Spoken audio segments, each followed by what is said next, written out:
Well, now on Whose Views, the start of a brand new series. Picture this. January 2nd, 1978, BBC One, 6 p.m, and the start of a brand new science fiction series, which, by 6:50 p.m, had become another BBC cult classic.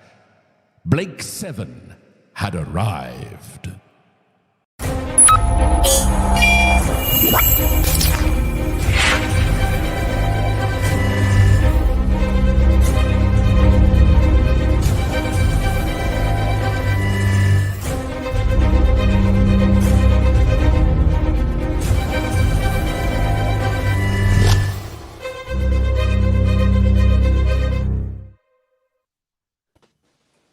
Hello everybody, welcome back to Whose Views. Happy New Year. Here we are, it's the 2nd of January 2025, and yes, this is indeed a brand new series for you here on the channel, and it's a biggie, as you can see, because you can see I am joined by Badwea, by Jodie, by Paul, by George, by Lex, by Andy, and by Richard, and we are all here on this very special day to say to you, if you are a real hardcore Blake 7 fan, happy anniversary.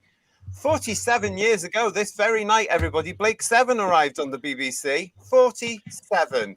Wow. How do we get to feel old on this show? You're going to rub it in, GT. Thank you very much. It's absolutely incredible. I cannot believe it. I actually sort of remember it as though it was yesterday, actually, that whole thing. We're going to come to all this very, very shortly. But thank you to the panel for joining me for this brand new series. Yes, we are here to talk Blake 7. And this is indeed Season 1, Episode 1, The Way Back. So how this is going to work here on the Blake 7 reviews is because there's a continuity in Blake 7. We are going to be looking at these episodes, episode by episode, series by series. There's 4 series, everybody, so stand by your beds. Make sure you've liked and you subscribe and stay with us as we get through all of this. Yeah, I want to say a huge thank you very much straight away for everybody that's been joining us and messaging in and saying, wow, can't wait for you to do Blake 7. I want to say a huge thank you straight away, though, to Georgina Horrocks, who sent me an email just after Christmas to say, hi, JT and friends. My husband Mike and I watch every video you post. Hurrah! Thank you for doing that. However, he didn't know that he was getting the Blu-ray of Season 1 of Blake 7 for Christmas. I did know, actually. He did know that he was getting that. What he didn't know is that he was also getting this. Wow. Oh, lovely. Oh, okay. So this is a 3D printed Liberator, which also lights up, as you can see there. That's a beauty, that isn't it? That's a big bugger. That's lovely. Yeah, really nice. So congratulations, Mike. Look after that and treasure it, because that is lovely. And what a great present, Georgina. Thank you very much for sharing those pictures there. Love that. Isn't that lovely? Hey, Jodie, you're one of them now, don't you? Can you hear me? No, I don't know. Can you hear me, Jodie? I was just saying you'd want one of those. Sorry. I can hear you now. I don't know what was going on with my mic. No, it's fabulous. No, but thank you for that. I like the light up bit. Thank you so much, everybody that's already joining us in the chat as well. It's good to see you, and yes, thank you so much for all your new year. Everybody saying happy new year to you all, everyone, including Happy New Year. Lee to the thing saying, wow, a full panel tonight, great start to the Whose Views New Year, isn't it just? Adrian is with us saying happy new year to everybody there. And Forbidden Man saying to us, look, enough of you to run the ship. You see what we did there, didn't you, Forbidden Man? Stephen Braddock's with us as well. Happy New Year to everyone at Whose Views and in the chat. Love Blake 7, down and safe, which is what I was actually going to call this series until I thought it's too much. It's too geeky. It's just geeky. Yes, it is 47 years ago tonight, Adrian, James. And can any of you actually remember it? No. Yeah. No. I didn't watch it till season 3. Season 3, yeah. I wasn't I born until remember some of the 79. episodes of being a kid and scaring the hell out of me. Oh. No. Yes, listen to some of them saying they weren't born, Who viewers, isn't that all? Yeah, we'll gloss over that, shall we? It was, though, to be fair, it was absolutely tragic. If you watched it from like when I did, which was season 3 onwards, I watched season 3 and 4 and was obsessed with it. And then they didn't release it on VHS except in like they did a sort of abridged version. I think there was 4 cassettes, and I bought those 4 and then wanted to see the whole thing. And then I was a student and really, really hard up, and I would buy the cassettes whenever I could. But it was like there was a lot of them, and it took me a while to get it completed. And then, of course, DVDs came out. Yeah. And that was that. We got them all on the DVD, didn't we? That was lovely. I've got the DVD version here. I just looked on the back of this, and it says that was 2004. It was released, which I don't think is that long. That's 21 years now. That's really scary. Was it really that long ago? Yeah, I've gone to the bit on the back, certainly. Yeah, so, that's amazing to think that, though, isn't it? Really, because it's been played so many times here at JT Towers. It doesn't seem like that at all. And now, of course, we've gone into the new phase with the Blu-rays, which we will also be talking about on these shows as well. Because what we're going to be doing, Who viewers, if you have just got the brand new Blu-ray box sets of here, we're going to be comparing and contrasting the originals and adding a little bit of talk about the CGIs as well, because we've now all got them, so we're going to be doing that. But let's go back, shall we? Let's go back 47 years ago this very night. Now, for those whiskerless youths out there in the audience, you'll have to remember that back in those days, we didn't have the internet, no. And our TV channels only told us things through things like the Radio Times and, surprise, surprise, the other side's TV Times. That was the only thing you got to. You might get the odd trailer on telly as well. Now, I don't remember ever seeing the trailer for Blake 7, but look where it was broadcast, because, yes, it featured in that year's Radio Times Christmas and New Year Legendary Special, which is the one where they put 2 weeks in the one. And look at the coverage it got. It made a massive splash here. It's got this picture, though. Two pages there. That then went over into this big article. Great big of it. That's a big promotion for its day, everybody. Oh yeah. 3 pages on the Radio Times. There's the legend that is Terry Nation there, of course. Terry Nation grinning there. This has bought me a new Rolex. And everything else. And it got this as well on what was then Holiday Monday. And as you can see, the show was broadcast at 6 o'clock to 6:50. Right. A great time back then on what was the Holiday Monday, straight after New Year. We weren't even back at school then. But I have to say, guys, I saw that and got very excited in that edition of the Christmas Radio Times, thinking, oh, another space show. Andy, you've got it over there as well. Let's have a look at that. He's showing it up. Oh, wow. There it is. Wow. There it is. Fantastic. Who remembers that one? Me! I had a look at it today. It's in the back pages, that feature you just showed. Oh, yeah. How much was that Radio Times on the cover? What's going on there? How much it cost, that Radio Times? But it was about 25p, wasn't it? 12 pence. Oh, where's he gone? Where's he gone? Oh, he's back. Where's he back? How much is Andy? 26p. 26p. Double issue. A double edition. It's about £8 now. I think it was for the last one we just had, wasn't it? Something like that. I don't know, but yeah, a double edition. But it was so exciting. Andy, I mean, you've obviously got that. You will remember. I read that, and it was in the days, of course, guys, when you had to flick through because it was the law. You had to flick through the Radio Times and the TV Times with a highlighter or a pen and show everything that you were going to watch, and then your mum and dad would ignore you and not watch it anyway. Yeah. But that particular one, when it hit me, this Blake 7 thing, I was like, I remember actually going, there's a new space thing. My mum, of course, not interested. My dad sort of like, oh, what is it? And then realizing that it wasn't going to be like Doctor Who was a bit sort of like, oh, hang on a sec. This looks okay. Let's watch it. Because he was there on the night watching it with me on that particular holiday Monday at 6 o'clock. But Andy, what's your recollections of that, seeing it in the Radio Times? I brought this a few years back, so this is not the original from back then. Oh, and the old one then. I don't remember a big promotion for it. I don't remember people talking about it at school or anything. No. I think my dad probably spotted it, and he told me to watch it with him. So I think that's how I got into it. And I remember how different to Doctor Who it was. It was, you saw some very strong acting. This was not tea time on a Saturday K9 stuff. This was a serious drama. But that's what I remember about it at the time. I don't remember many people talking about it at school. Right. Yeah. We've got lots of you in the chat joining us as well. Nice to see you all as well. Mark Milford saying in America we got it in 1982 Saturday nights on PBS. So actually the year after the thing finished, which is bizarre. But there we go. Paul, thank you so much for your super chat here. Glad you're doing Blake 7. It's brilliant. I love it. Can we have one on the tripod sometime? Okay, spoilers alert. Yes, quite frankly. Yeah, we will get round to that one as well. It's all in the pipeline. Just don't ask me when. We've got a great big list. He has, trust me. Its logs. More as we go. I want to say hello and welcome to Whose Views. Oh, listen, look, Alison. Look at Alison saying 47 years ago is a bit before my time, darling. Thanks, Alison. Hope you're well. She's so cheeky, isn't she?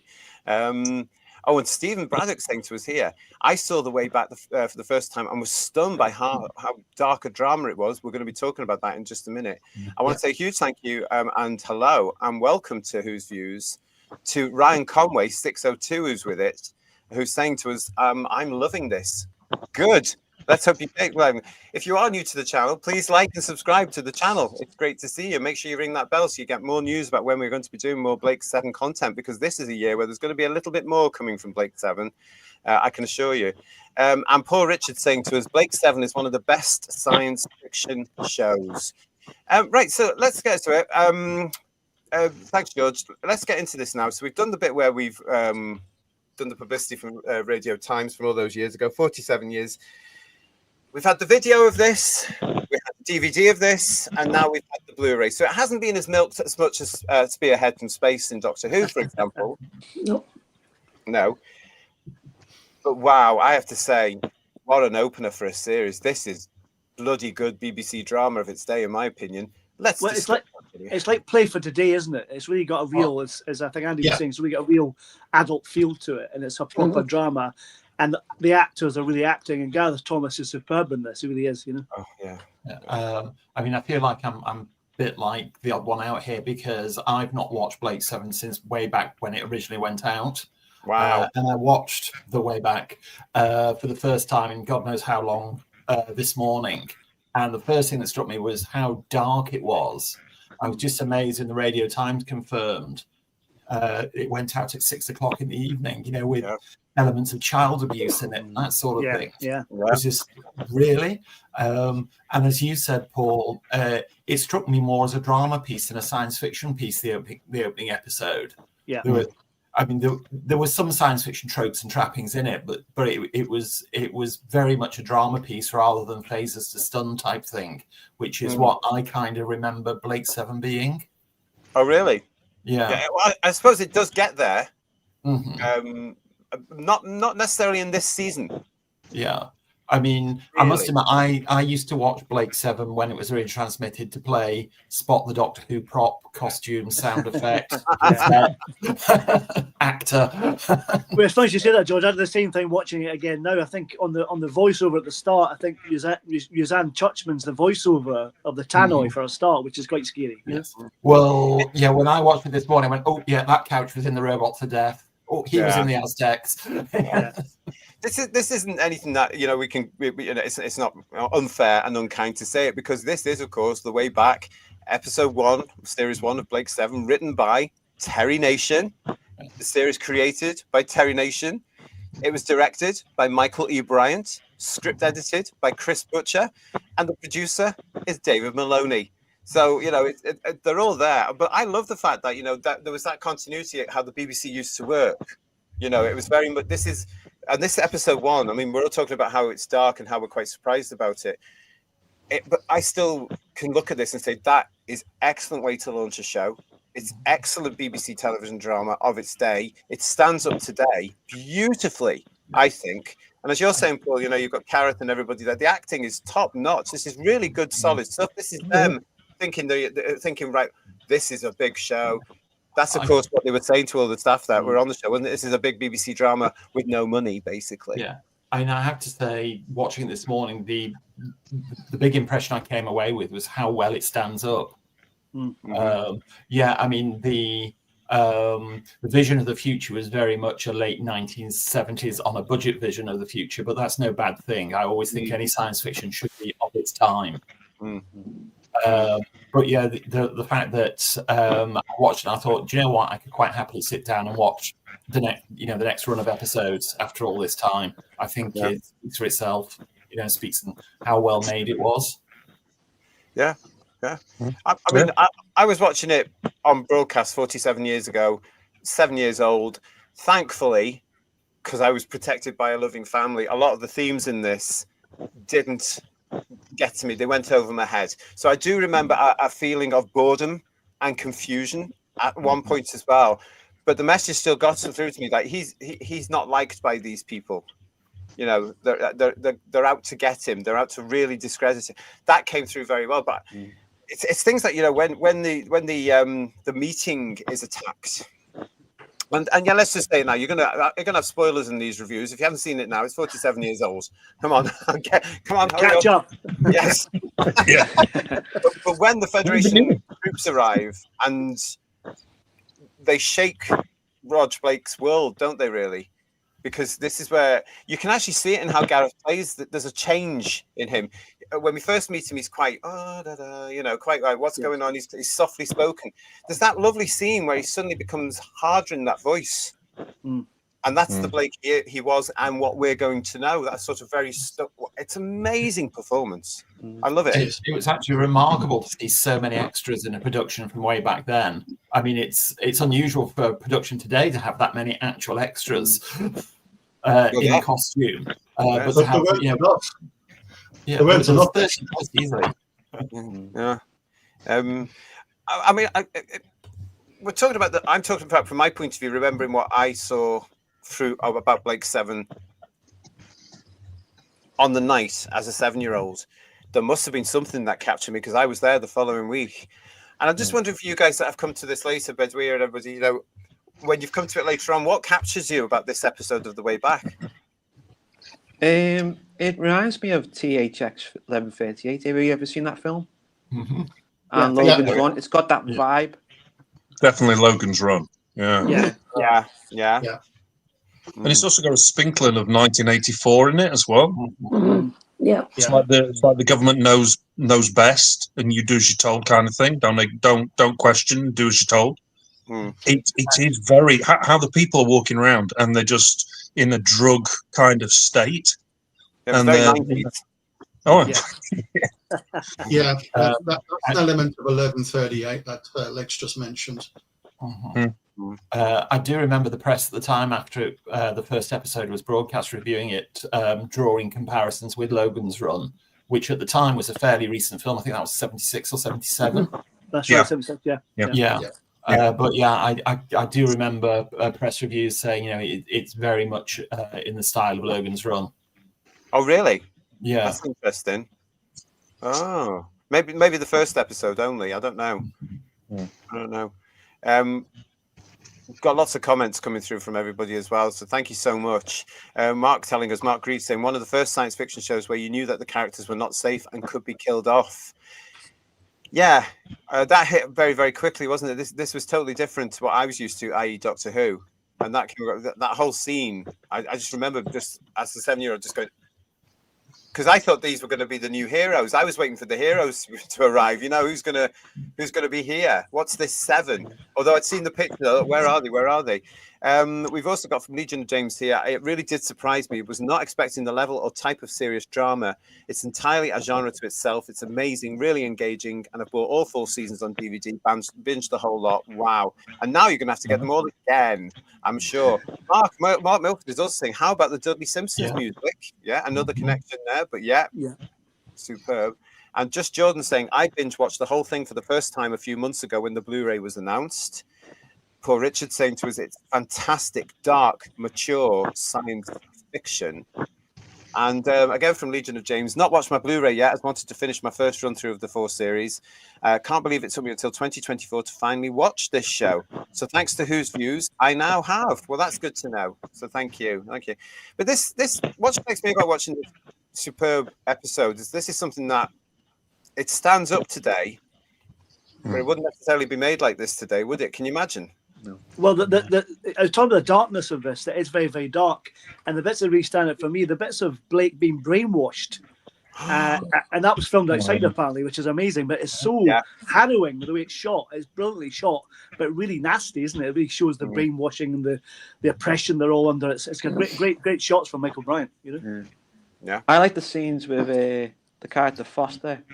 He was in one of my favourite movies, When Eagles Dare, and he does that scene where they zoom into his mouth and he's talking, and he zooms into Blake's eye, and it comes back and then goes back to his eye, and then you see the place where he's getting tortured. Fantastic scene that.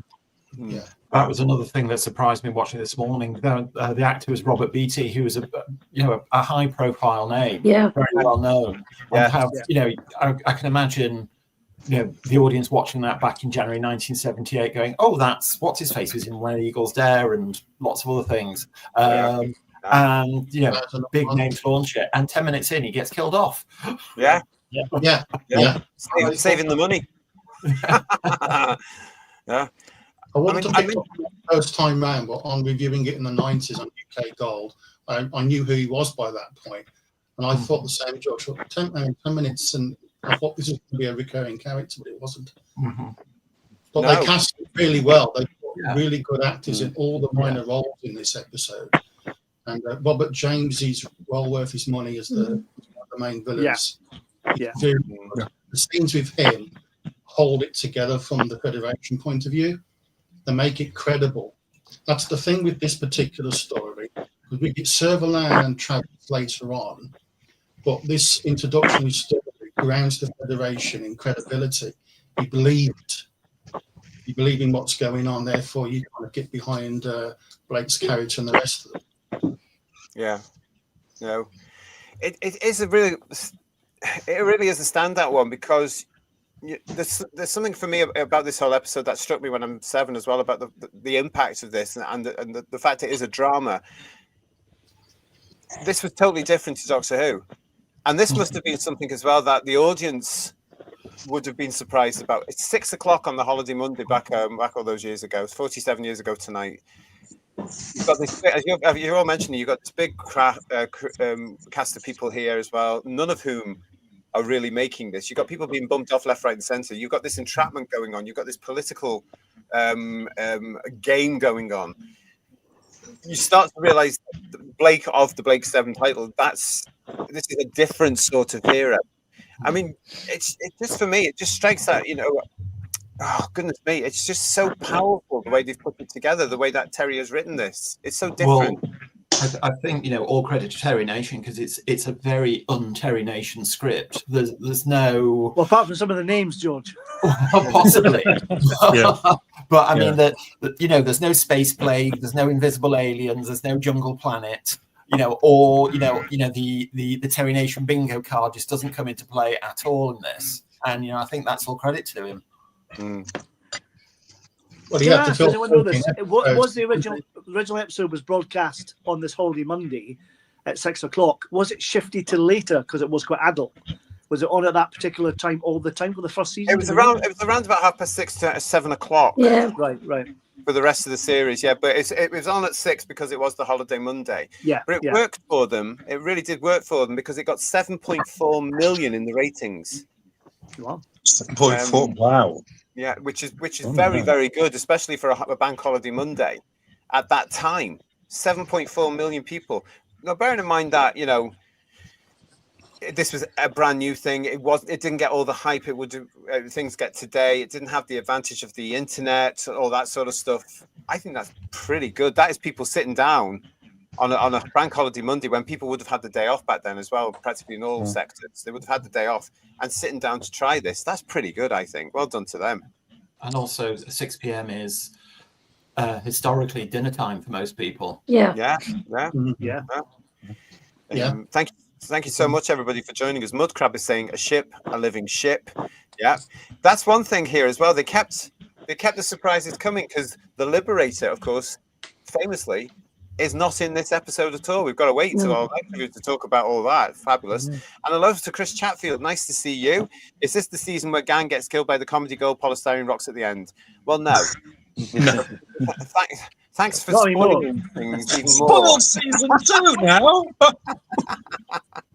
Yeah, Rick Storm is with us saying, I literally grew up on Doctor Who, Blake 7 and Sapphire and Steel in the 70s. I think, yeah. Oh, yeah. Sapphire and Steel. Happy Another days. good one. Happy days. Very good. And there were some great sci-fi shows in the 70s, says Adrian. Yeah, definitely. I love all that. So watching it now, guys, what standout moments of this? Badir, what stands out for you in this whole thing, this episode? Yeah, I think the panel's really covered this. It's the surprising elements of it, because yes, it's a bit dark and grim, and it's a less dewy-eyed vision of the future.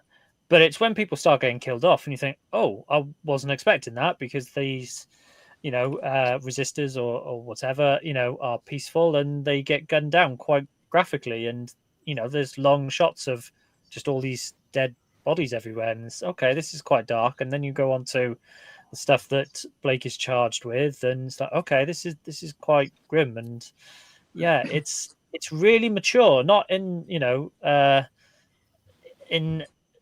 same way that Torchwood was not Doctor Who, because it's adult and we're doing adult stuff. This is mature for younger viewers who could follow along enough but not necessarily pick up on all the elements.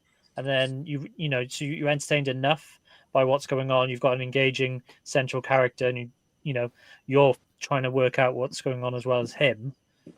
But there's enough drama and threads for the older audience as well. So it's a really good balance, I think. No, I know what you mean by that whole thing, really. I mean, I love the fact that the plot actually makes the perfect sense. You've got this. It actually goes. Not that I'm getting at Terry Nation in any way, shape, or form from his work on some work on Doctor Who. I'm not at all. But you go from A to B to C to D in a very nice pattern here. And there's this whole thing of you've got that bit where it makes sense. There's a journey to this from where we first meet Blake, wandering around, meeting this friend of his, to where he ends up at this particular episode where he's a completely different man. I love this whole pattern that Terry Nation sat down with this, hasn't he? He sat down with this and he's gone, right, this is how I set this series up. And it's just incredible, I think. I think Terry Nation actually achieved something that a lot of writers can't do nowadays, which is write believable characters in believable situations. Right, full stop. Yeah, right. It's simple. This is what scares me about the industry when they are going to do a new project. It's like, well, we're going to get good actors. They'll sell it. You've got good visual effects and special effects teams. They'll do a really good job. Same with the costume and sound design and set design. But it's the writing. You just get worried. What the hell they're going to come up with, and how is it going to sink or swim? Because it's usually the writing that fails it. And Terry Nation did a fantastic job. Yeah, and he must have been exhausted, because as we know, he actually wrote all the first series. Yeah. And incredible. So there must have been some sort of plan in his head about where to get through all these episodes. Because this was, I have to say to you as well, guys, as a 7-year-old, this was a long episode. I'm not used to science fiction at this long, at this particular point, but here it is. They've taken the sort of American template of the day as well. This is 45 minutes, and here it is, bang. Ahead of its time again a little bit here, wasn't it, really, when it comes to this format and telling a self-contained story, and then all these things that would come up after it, these running themes and continuity, and what a headache. Yeah, I think we had this discussion on a previous show, possibly when the Blu-ray announcement came out, about how this sort of 13 50-minute episode format has come back with Doctor Who in 2005, but this is back in 77, and it's there. It's interesting how that format has actually percolated throughout, and perhaps we don't realize it, because now we think 50 minutes is the ideal slot to sell abroad for 60-minute slots that have adverts in it, but we're still doing it back in the 70s. It's kind of the drama norm at the time, like Shoestring and Bergerac. Yeah. All that kind of stuff. They had that same kind of time slot, didn't they? Yeah. Because this took over the time slot for Softly Slothly, which would have been about the same length. Yeah. Right. Same Yeah, they're budget. definitely delineating it as a drama program rather than a program for kids like Doctor Who. Yeah. I think that's an interesting point, Joe, because what they're also doing here is they wouldn't, unlike today where they sort of expect a certain audience, back then they wouldn't have done this. No. The BBC. And they wouldn't patronise you into making you believe it's for a certain audience either. Yeah. Because they prepped, if you think about it, really, they prepped the 70s kids for this. There was the Tomorrow People, and there was lots of other things that were different. Like when I grew up, there was, I'm just trying to think of some of the key ones. There was Children of the Stones, there was the Moon Stallion, there were a lot of Phoenix and the Carpet, there were a lot of, possibly not science fiction, but some fantasy series. So in a way, children weren't simple plots. They weren't sort of explained explicitly the way things are a lot nowadays. They actually leave them totally like you don't know what's going on nowadays, and it doesn't make sense at all because the plot's not written well. Or they are like over-explained because they're for kids and they're stupid, and and that's the way they weren't treated like that then.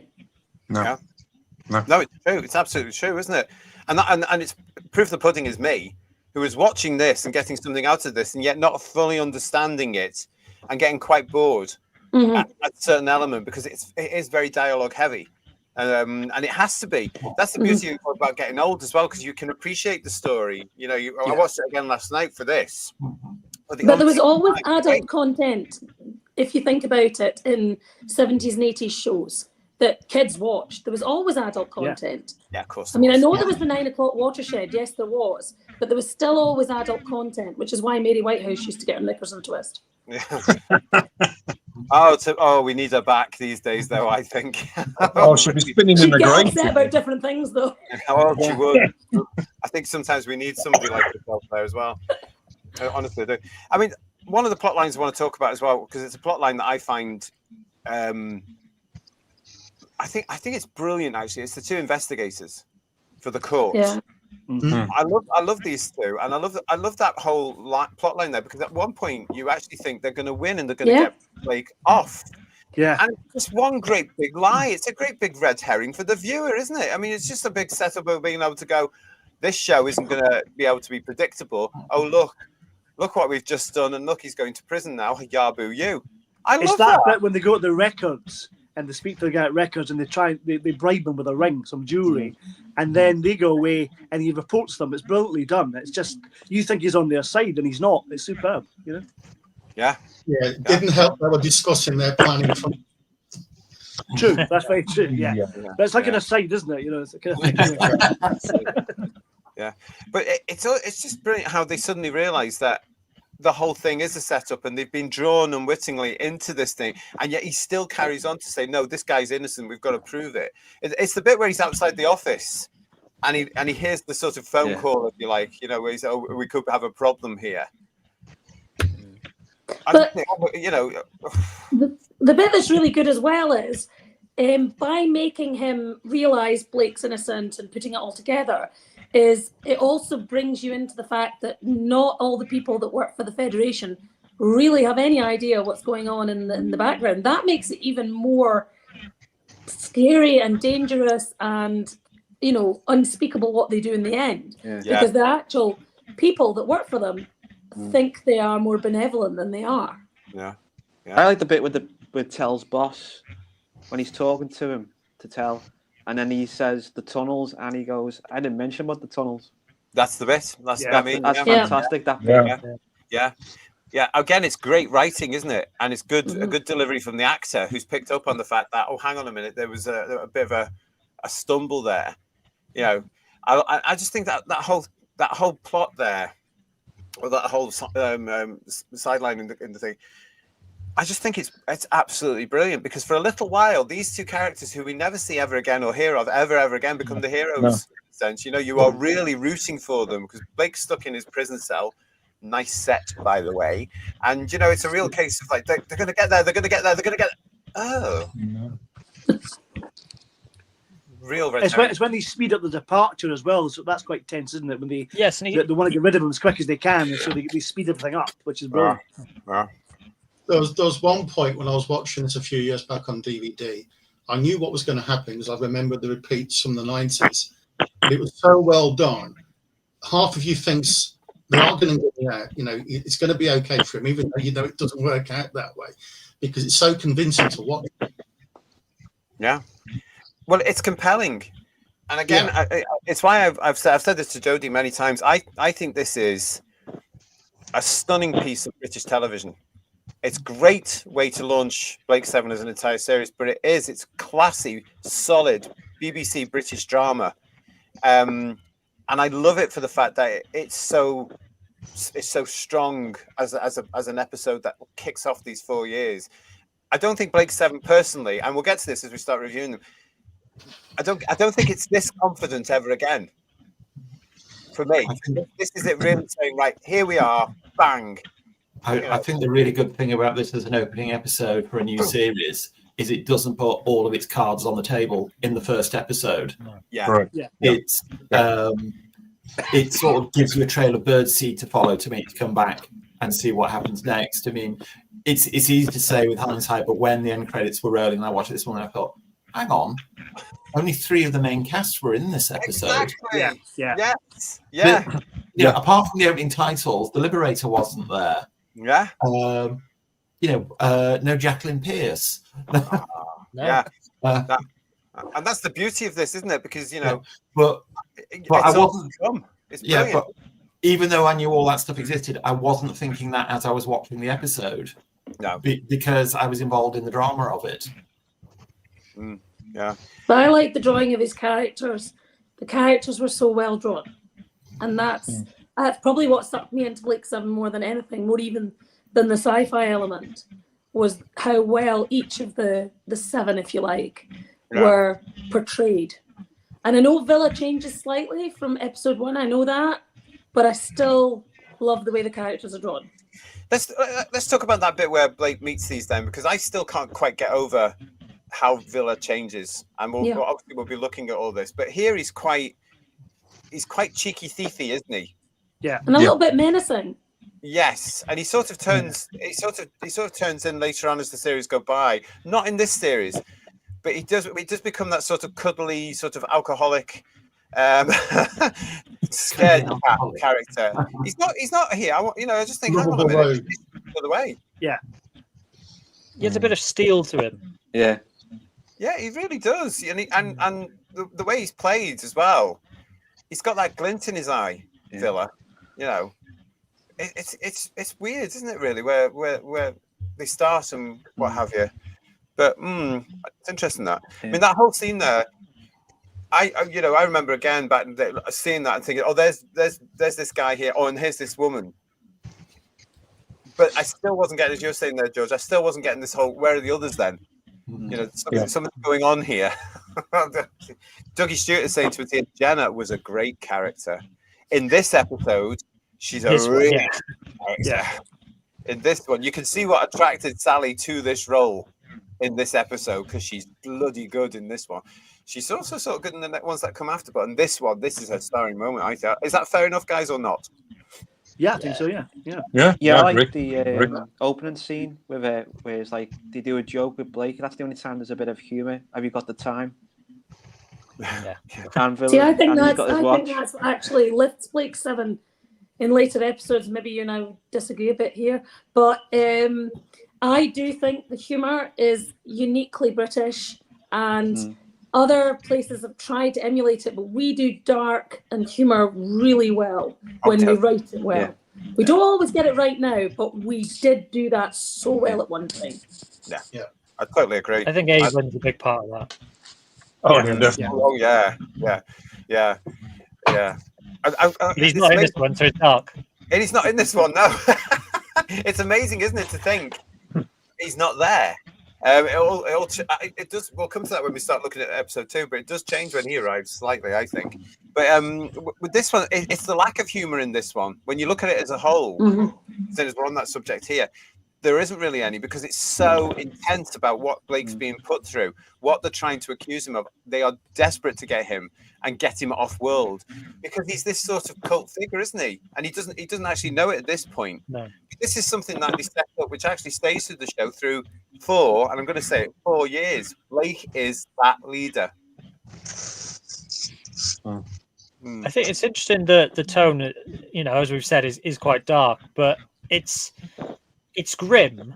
But randomly I watched EastEnders last night, and that's grim, but it's so ridiculous. It's funny. Yeah. This is just a grim environment, and this is potentially what the future is going to be like. It's not all going to be like Star Trek and shiny and smooth corridors. I'd like that. Yeah, it's it's a bit more realism, and actually, some of it is going to be a bit. I think we've gone down the road of I think we're going down the road of Blade Runner instead of Star Trek.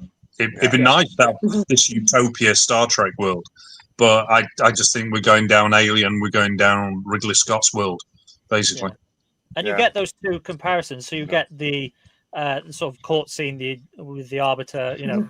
Fabulous Margaret John, you know, and the technology there, but then you've also got the bit where the massacre takes place. You've got the gritty tunnels where, you know, everyone who's not following what the administration say are having to survive in, and it'll be both versions of reality.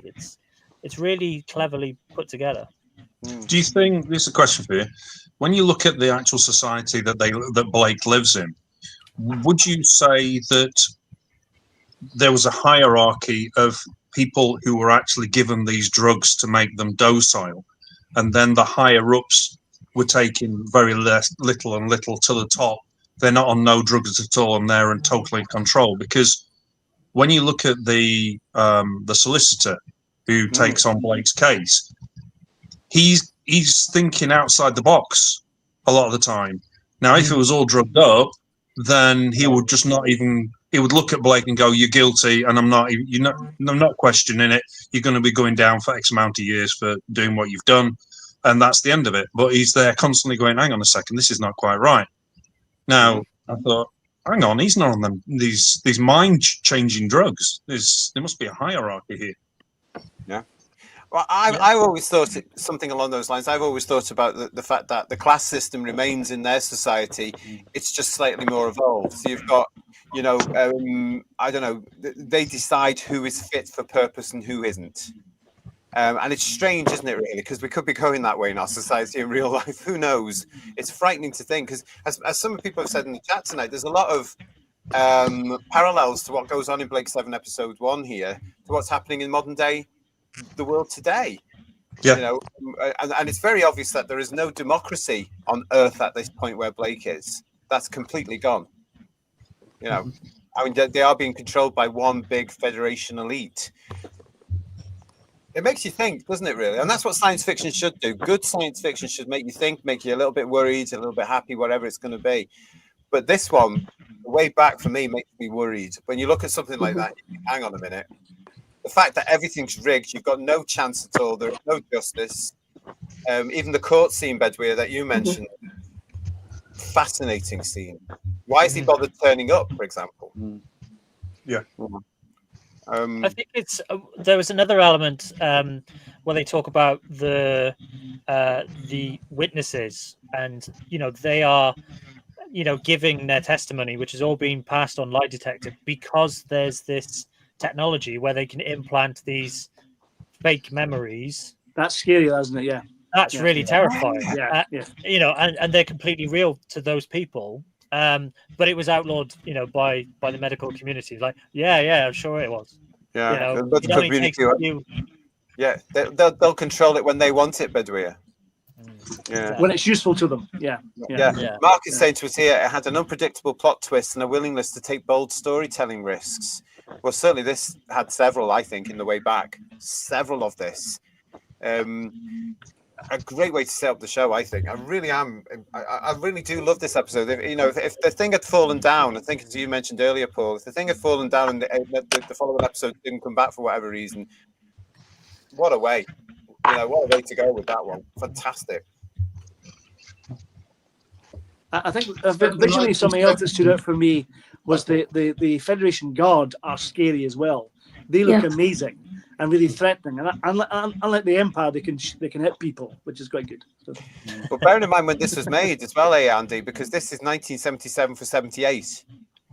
So again, as we now know from, of course, the Blake 7 Blu-ray box sets and all the features on it, which are amazing, by the way. You know, they this team, the Blake 7 production team, were yet another team in the BBC that went to see Star Wars and came out very despondent. It's a shame you just couldn't go with the Doctor Who lot at the same time and then go to the pub for a couple of weeks. Do you know what I mean? Just to get over it. But no, Andy, what were you going to say there, mate? Yeah, the 1970s, a lot of drama was made then, some of which people barely remember now, which was dark and gritty. There was a show on ITV at the beginning of the decade called The Guardians, which I've seen on one of Network's DVD releases. It's not science fiction, but it plays out like the Federation government trying to take control of society. And it's another well-written piece of drama, just without the spaceships. And it kind of goes down the same path with mental control. And I'd recommend someone, seek it out and have a look at it. That's very well written. And Survivors was another one that Nation wrote just before he did Blake 7. Yeah. That was dark and gritty. Yeah. I think the decade had a lot of heavy fantasy drama in it. Yeah. Just Jordan is with us. Hello. I hope you and your dad are all right. I bet your dad was there that night 47 years ago, wasn't he? I bet he was. The fake memories is terrifying. What's true is what they say it is. He didn't stand a chance. It just makes you think how many others are in that position on that earth. How many other people showed any sort of resistance trait, and it was zapped out of them. Incredible storyline, incredible idea. And Mark Greaves, thank you so much for your super chat. Mark is saying the only modern show that matches the character building was the new Battlestar Galactica, which was decades later, wasn't it? They were flawed, made mistakes, good. Yeah. I've always thought, though, however, that Blake 7 is very much its own thing. And that's why I don't think it would work today, because of what it is and how it's set up and how gritty it is, how it is. I've never liked it. No disrespect, Mark. I've never liked it when people compare it to something else, because I don't think it is like anything else. And I remember there was an awful lot of things going on at some point where they were comparing it to Star Trek. You can't. It's not the same at all. No, but you can see the comparison of the Federation they're the good guys in Star Trek. This flips it on its head, and Federation are the bad guys. Or the stormtroopers in Star Wars are the Federation guards. But I can see the comparisons, but it is very much unique and British, and just because it's a bit smarter and more gritty and a bit grim. Yeah, you could see the Hunger Games have copied the government type style of Blake 7 a bit, and I've seen some of the films they've copied a little bit of Blake 7 in the latter films. In what? Sorry. In the Hunger Game films, the last Hunger Game films, they copied some ideas off Blake 7. With the government Allegedly. and all that. Allegedly. Yeah. I don't think the author would agree with you on that one. I don't know about that. But it's called Being Homage, I think it's called. Yeah. Yeah. With your point there as well, Stephen Braddock is saying to us here that The Guardians is available on the Tube of Who. There we go. And Mark Milford saying to us, creating fake memories. Today we call it the news. Yes. Say no more. Say no more. Very good, Mark. Yeah. What's we got here? What we got? Thank you so much, everybody, for joining us. This is our first Blake 7 review. Long time coming. A lot of you have been emailing and requesting a Blake 7 review for some time. I know Jodie certainly wanted to come on and chat about them all as well. We are looking at this season by season, episode by episode. So if you haven't managed to get this yet, you can get this now. This is, of course, Blake 7. The season 1 collection. There you go. That's available on Blu-ray now from all good stockists. So come and join us as we do these. We've got a lot of episodes to get through. Oh, this is going to be busy, this particular show, I tell you. Alison is saying to us here, the difference between Star Trek and Blake 7 was the budget. Star Trek had one. Yeah. I remember seeing an interview years and years after Blake 7 with Gareth Thomas. I don't remember what it was on now, but he said Doctor Who was low budget sci-fi, Blake 7 was no budget sci-fi. And it's true. It's true. But again, it's one of those things. It's proper BBC in a way as well. We've got no money, but by goodness, what can we do with the 50p we've got? Because we've got to put out a 45-minute show every Monday for 13 weeks. From a technical point, the thing is as well, it might have been no budget, but oh my God, did they not do well with the scripts? And nowadays, all we get is rubbish with amazing CGI effects, and it hasn't improved anything. No, quite the opposite. From a technical point of view, one thing that I thought watching it this morning was, again, like Doctor Who back in the day, the moment they shot a sequence on film, it looked 10 times better. Yeah. And you just think, oh, why wasn't it all shot on film? Yeah. And of course, in this episode, there's a lot of it, Paul.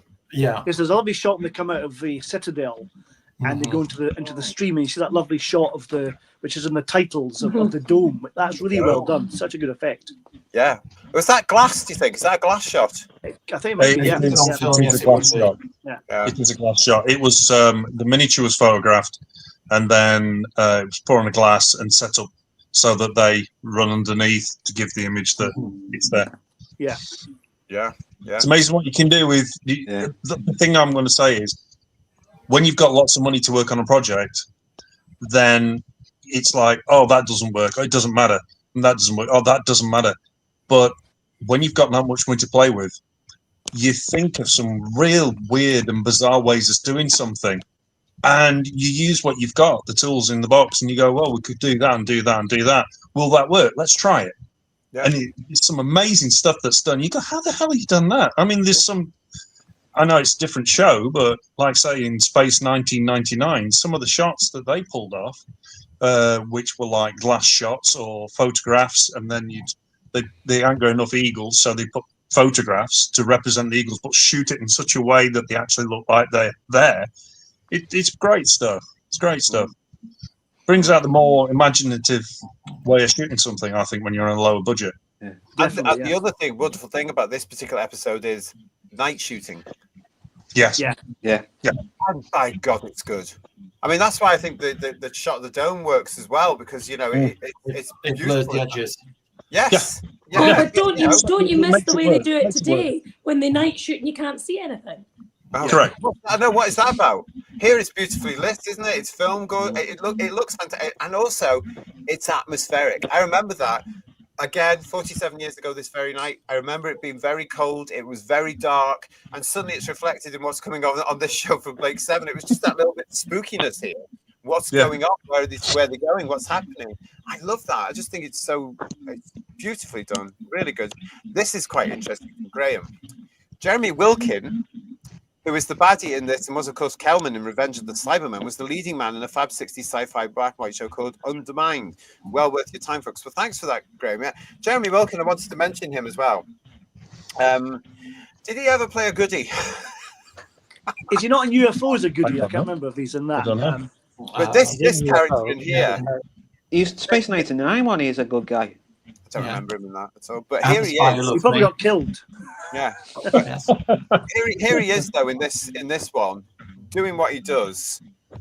And again, it's another one of these characters we never see again. But he's had an integral part in setting up Blake's future, getting him off the planet.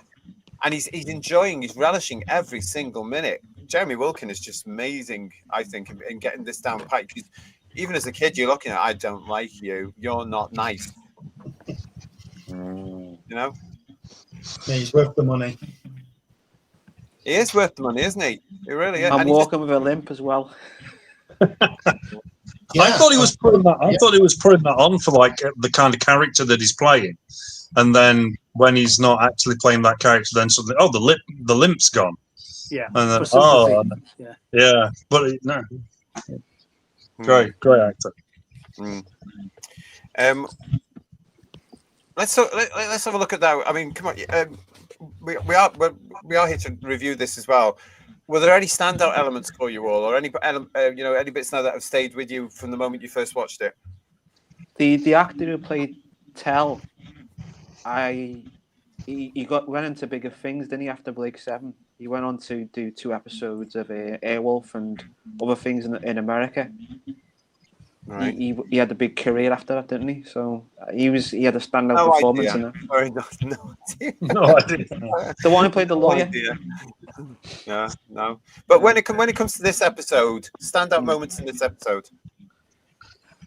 It has to be the camera scene, when he's walking up and down, looking at them, while they're talking about his fate, Blake, the lawyers and the medical team. Right. Oh, what you mean where they're watching him in prison? And he's looking at them, and he's looking right at them at the camera. Oh, yeah, I remember that. Yeah. Yeah, it doesn't like a really stern look, like to say, I know what you're talking about. Yeah. Which I pinched that line for this to say that it did a brilliant job with the episode. Yeah. I definitely think the attack on the rebels That's when one they for get me. wiped out is superb. But the build up to that, when the troops arrive and Blake sees them, and the tension is brilliant at that point, and he hides away, and they're all coming from different directions. That's really well shot, and the presence of those guards is really, really scary, I have to say. Though I do think there is one shot there, Paul, where Michael E. Bryant dropped the ball.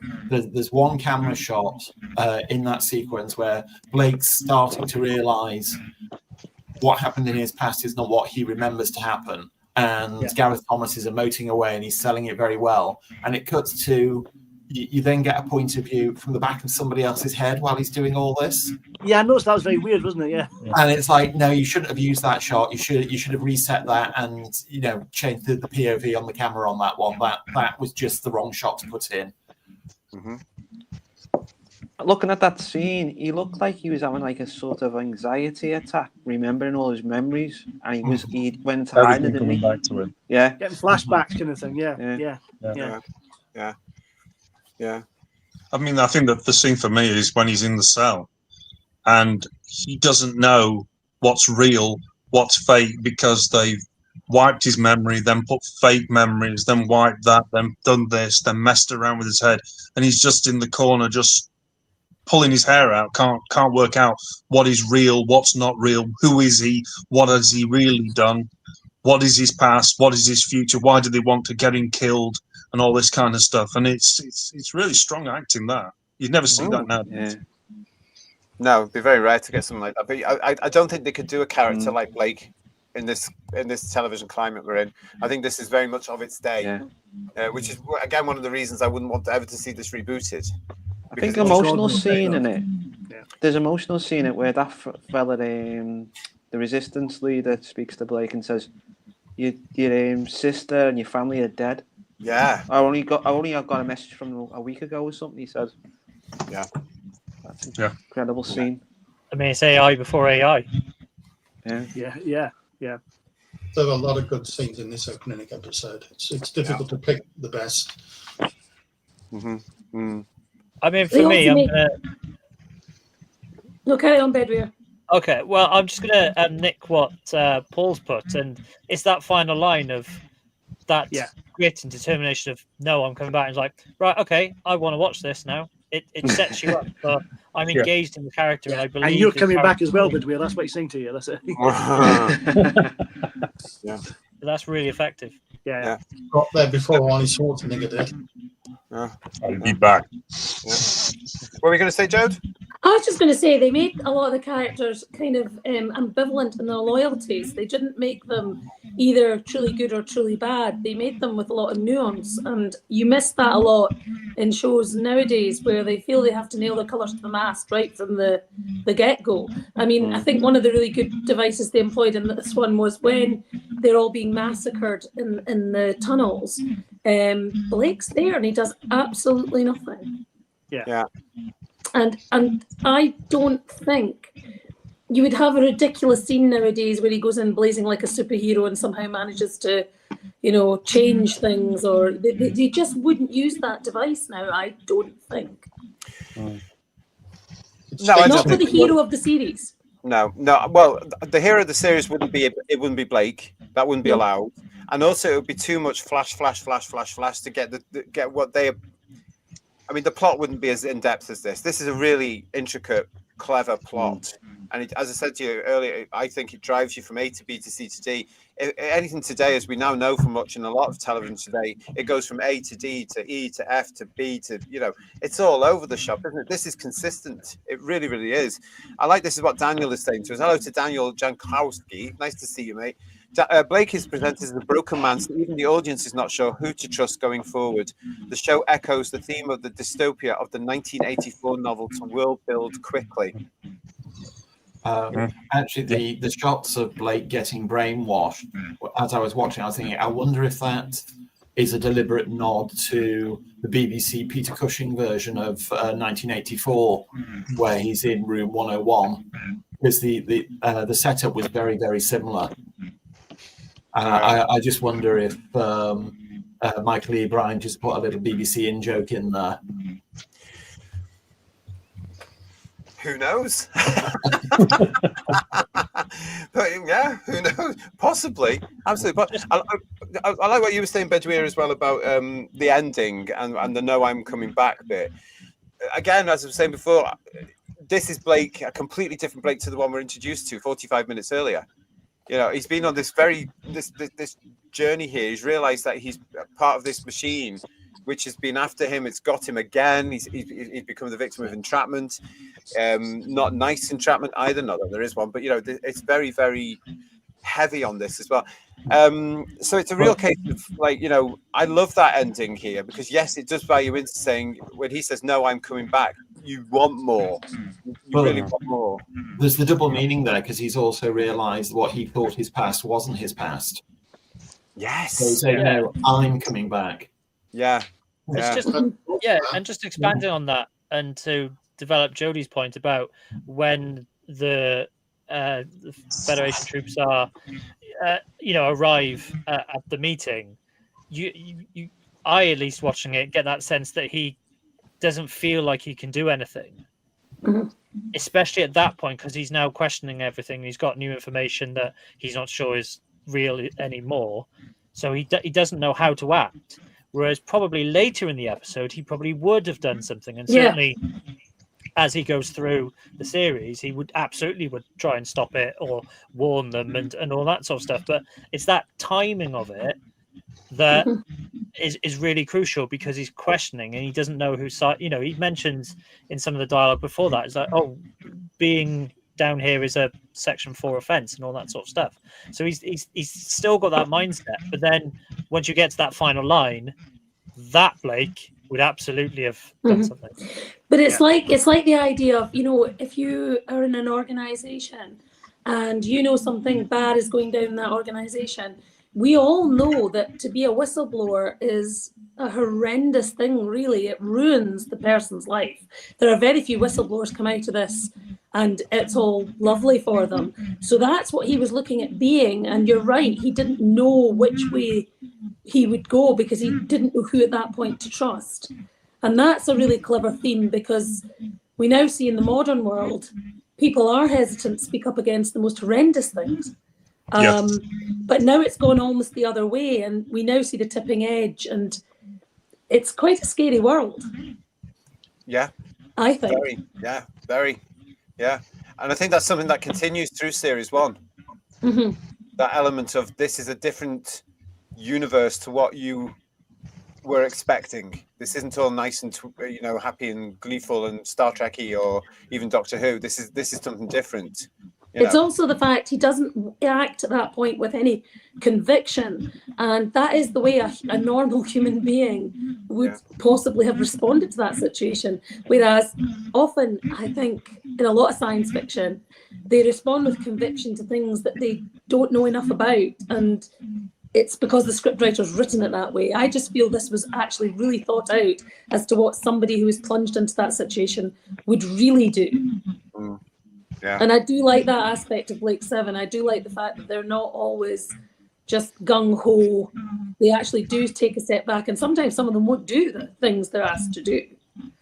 Yeah. The thing that with this plot line, this story in this episode as well, is that he's not given much of a choice. He's being controlled every step of the way. When they find out he's gone over the line again, that's why he's off. Right, get him off planet. It's brilliant. I want to thank you for this one, Graham. Hope I'm not going over something already discussed as I missed the beginning of the show, but how good is Dudley Simpson's incidental music in the entire series? It's so evocative. What gets me about this as well is it's not in your face, Dudley Simpson as well, and it's not, again, today it would be all the way through the episode. Here it's very selective, and I like that. I think it works because of that. Yeah, it's very sci-fi opera type music, and it's very glues you into the show. Mm-hmm. Yeah. But what I think Michael Bryant understood as a director, you don't need music all the time. You can have places where there's a natural atmosphere of tension without any music to enhance that or ram it down your throat that's emotional. And I think they don't do that nowadays on TV. They just like to have it. There's no pauses and no gaps. It's music wall to wall, which is a mistake, I think, to be honest. Yeah, he's frightened to have silence. Yeah, exactly. Sorry, Andy, say again. I didn't hear that. Modern television today is frightened to give you silence. Yeah. Well, I mean, certain scenes need it. One of the many, many talents of Dudley Simpson as a composer for film and TV scores was he knew when not to put any music in as much as knowing when to put music in and what type of music to put in. Mm-hmm. Mm-hmm. It's very true, though, isn't it? And again, he's got it's nice because it's a familiar feel, in a sense, and I like that. But again, it just adds to me the fact, fantastic BBC stuff. It's just nice, solid stuff, and I really like that. Fantastic. What else we got here as well? Mudcrab is saying he met Dudley at a Doctor Who convention in 89 or 90, and he was a really charming man. Well, that's nice to know. He was a lovely fella. Yeah. Of course, on the newly released Blake 7 Series 1 Blu-ray collection, we've now got the updated special effects on each of the 13 episodes. Have you guys watched this? Because I watched this and was pleasantly surprised. I quite enjoyed them. I thought they fit in respectfully to the stories. Yeah. They're very well done, definitely. Yeah. I was also. I know you want me to say something now. No, I want you all to say something. Tell me what you think. I mean, well, mine's not from this episode, I have to say. I don't think. Oh God, I get muddled with the episodes. It was the London going off. The London, the sequence with the London. Chris didn't have enough time to make an actual landing pad. There was not enough time to make it. So they ended up doing that just on a blue platform. So the London that you see is the original London that was made for the show, that was originally made by Space Models, and then I'm trying to remember the guy who actually made it now, and he'll kill me for actually forgetting his name. I'll tell you in next episode. But anyway, that. It going up, and he was like, "Say we haven't got time." And then, Rich, could you make so much inside? No, not in that space time you've got. But what he did with all the CG on that, it just fits. It's not overdone. It's not too much. It's just originally it was actually quite rubbish. And I really don't like to say that, but the poof. No, you've got to say that. The thing about it is, they had no money. No, there was no money to do anything with, and it's like Martin Bauer was making models. The Liberator came from Space Models that wasn't finished. Martin Bauer finished it, detailed it, painted it, etc. Like I say, the London came from Space Models. Martin Bauer made the other ships. It was never the models that were disappointing. It was the bits when they tried to make the models come to life that were disappointing. Yeah. I mean, the bit in the original film as well, where the ship is leaving Earth, is just a red dot. Yeah. Yes. And then you can see it. Yeah, Joe, that's time of money, isn't it? That was wow. I love that so much. Like I say, when I was talking to Chris about this, and we were all brainstorming and stuff, and the big thing that we always said was, all the effects have got to look like they're fitted. We can't have stuff that just looks, I don't know, Guardians of the Galaxy, Marvel, and things flying back. We couldn't do that. That just looked out of place. It looks rubbish. You can't do stuff like that. So you've got to have. It's like when you watch the Liberator move. It moves slowly and then to change course. It doesn't just go and flies off like you'd have in a normal thing. So it gives it it gives it weight and mass. And same. So when they come to doing, like, say, the London taking off, that was all done. It was actually still on strings, but with digitally removed. They were all digitally removed. It's on wires, like, but it's done in such a way that it still gives it weight and attitude. And I'm glad you actually prefer the new way the London is launched, because Chris would love that. And I'm not always easily swayed that way, but I really did like it. And I loved seeing the actual London beside the dome. I thought that was really beautiful. Yeah. And really well done. Yeah. I like that one as well. Yeah. Yes. Yeah. That's well done. Perspective's really good on that. Yeah. Because I mean, these things can be hit or miss, can't they? Because they don't actually they stand out from the story. But these actually fit into the story very nicely, I thought, these extra bits. I mean, I have said to Chris odd times when we were talking, I know we're going a bit ahead here in effects, but sometimes when you got the Liberator, and when you, so for instance, you watch something like Star Trek, you see the guy go engage or whatever, and then it does a shot of the ship, and then the ship goes powers up and goes into warp. With Blake 7, they didn't do that. It was just a case of Jenna standing by 5, and but you concentrated on her flying the ship, not seeing the ship fly, and then there would be another shot of the ship just doing a curve or whatever. But I think it was handled a lot better than how we would do it today. If we were going to go, we've got to do it like Battlestar Galactica, or we've got to do it like something like. Blake 7 had its own style of being shot. So basically, if you were going to a planet, it's always going from left to right. And when you were leaving a planet, it's always right to left. That makes sense when you think about it. Anyway, Robert Payne is saying here, people didn't mind about low quality effect those days. No. They didn't, but the world was changing on this particular night as well due to this little thing from America called something or other.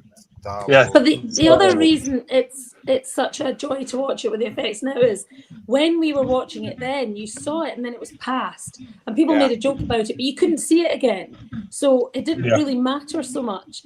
Whereas now, with all the digital media we have, things are getting watched and watched and watched, so things end up being fixed in people's minds in a way they weren't in 1977 or whatever. Yeah. But also there was another interview I remember one time with Matt Irvin, not talking specifically about Blake 7, but he said you can work on the show with 100 special effects in it. 99 of them could be absolutely wonderful. One will be a dud. Yeah. The one that's the dud. Everybody will notice the dud. Everybody will remember and talk about. Yes. Yeah, that's it.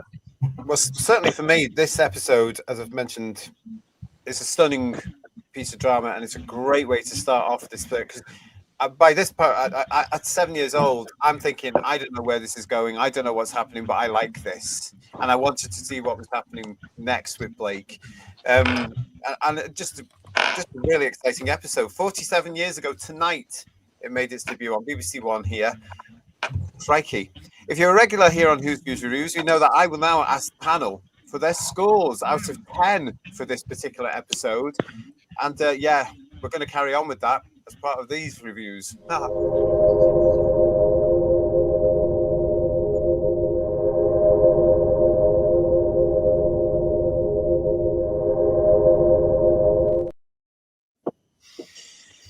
Yes, I'm going to ask them all now to teleport in. We're getting ahead of ourselves there, but that's all on the way. To teleport the scores out of 10. But we're going to start with you. What are you going to give the way back out of 10? Well, are we doing this out of 10? I feel it should be out of 7. I mean, out of 10, I think, it's out of 10, probably an 8.5. 8.5? Yeah, I mean, it is really strong. It is brilliant drama. It probably just needs a bit more, and that's probably clouded by the fact I know what other characters are coming on and how they elevate the show even further. So, yeah, 8.5. 8.5. That's fair enough. Joe, what are you going to give this one? I'm an 8. It can't be a 9 or a 10 without Avon. I knew she was going to mention him at some point. Huge Avon fan. So She's not going to be happy till episode 2. Sorry. Paul, what are you going to say? Paul. Oh, sorry. I actually think as a launch for a pilot episode, the first episode, it's really, really strong. Yeah. I agree with what Ben Weir said. It's great drama. It's great telly. I would probably give it a 9 out of 10. It's a cracking show. It really is. Yeah, brilliant. Okay. George, what are you going to give this? Well, as you've come back to Blake 7 now after all these years. After a very, very long absence. As we've all said, as a piece of dark drama rather than a piece of hard sci-fi, I think it really made an impact. A couple of minor nitpicks which took me out of it a bit. Firstly, the doors in the city, which were so obviously just standard hinge doors with handles on that people were pulling open, had a sound effect dubbed over them. Sorry, why was that? Oh, bless. And also, one lapse in logic I think could have done with another pass is where Blake meets the first 2 of the 7 in a maximum security communal prison cell. No. Sorry. Doesn't that happen today, though?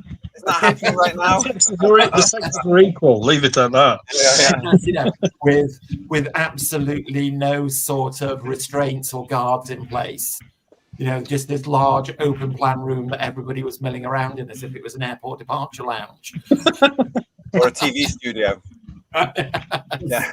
I mean, they're very, very minor points, but it was a strong piece of drama. It made me want to, I'll certainly track down future episodes and see what happens and see how it develops. Fantastic. As I said before, hat tip to Terry Nation for being very un-Terry Nation on this one. All credit to him. Like Jodie, but for different reasons, a very strong 8 out of 10 from me. Fabulous. Not bad at all. All right, then, Lex, what are you going to give this out of 10? Yeah, I really enjoyed watching this again. I watched the remaster on Blu-ray last night, and I think it's a 10 out of 10. Well done. Okay, fair enough. Richard, what are you going to give The Way Back out of 10? Well, I've got to give it a high score because if I don't, Chris Thompson is going to kill me. Oh, he's not. No, come on. No, seriously. There is so much plus in. The thing about it is, when you watch a new series for the first time, it's got to have something that grabs hold of you and makes you go, you want to see the next one. And I think this gets a 9 from me. Yeah, it's got some little niddles. I love the new effects that have been put into it. Something we haven't mentioned is all the video screens. Chris redid all the screens. So every time you see the screens above them and everything, you can read everything that's on there, all the things he's been done for and all that kind of stuff. And that that continues all the way through the series. When you see the Liberator screen, he's redone all those, which is it's another one of those. No, it's great. 9 out of 10. Fantastic. Thank you. Andy, what sort of brilliant job did they do? Most of it, yeah. I'm going to give it a very high score. I think it's a really strong episode introduction. I want to nitpick a little bit on the overuse of the extras. Having seen this episode 4 or 5 times, I spotted a continuity error with the extras. So going back to George's point about the communal cell, if you look at the start of the episode, you've got all these extras wandering around, drugged and jizzed. And then you look at the cell he's been held in, it's all the same extras in that cell. So virtually everybody in the opening scene has now been arrested and is in the same cell. Or back from the dead. Yeah. After they've been called to go to the ship, there's a scene with the investigators walking down a corridor with extras in the background, and it's the same extras that are supposed to be in the cell. So I'm going to take half of the top of that and give it 9.5. 9.5. That's still a good. That's a great score. It's a great episode. For myself, this is getting a 10 because I love it. I absolutely love it. I think it's an absolutely solid piece of drama, as I keep saying, and I can't fault it. And had Blake 7 not continued after this, we would have had that as a play for today, as Paul said at the top of the show. It would have been amazing. So I love it. 10 out of 10 for the way back for me. Will that stay that consistent? Who knows? You have to join us. Let's go see what they're saying in the chat. We've got Paul Thomas Ashworth that's giving it a 10. The Forbidden Man is saying 8 out of 10, as it was confusing back then. What the hell was going on? I have to say, Forbidden Man, it was, because I'm 7, it was quite confusing, but I still remember that feeling of being quite excited at the end, and what's going to happen next, what's going to happen. Yeah. Graham is saying 9 because Avon's not in it. There you go, Joe. Dougie Stewart is saying this is a solid 8. Rick Storm is saying to us, it was and still is a 10 for the setup and drama. It's very edgy. I just think it's so classy, don't you, Rick? 8 out of 10 from John, saying it's a good episode. And Georgia is giving it a 9 and a thumbs up. 10 out of 10 from Mark, who's also adding that the new model shots are pure gold on the Blu-ray edition, which is lovely to see. Anything more? Oh, yeah, Stephen Braddock saying no brainer. It was excellent, and it's still excellent. It's a 10 out of 10. Mudcrap is saying 7 out of 7. Thank you for that, mate. What else? And Daniel is saying to us, Daniel Jankowski is saying it would be 6 years until the VFX were eclipsed by the tripods. Interesting. What else we got here as well? We've got Paul Rose saying 8 out of 10. A really solid start. It sets the tone. Thanks for that, Paul. It does, doesn't it? It does. It really does. Another Paul on the Paulometer. Paul Richards is saying I'd give it a 10 out of 10. Sets up the show brilliantly. And it's so important as well to do that. Robert is saying 8 because Callie isn't in it yet. We've got a while to go before Callie turns up. Yeah. 10 out of 10 from Mike Disney. Thanks, Mike. Nice to see you. And Carmen is with us as well, saying 9 because it sets the pace. Fabulous.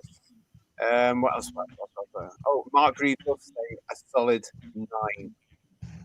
Great scores. Huge scores there for Blake 7, Series 1, Episode 1.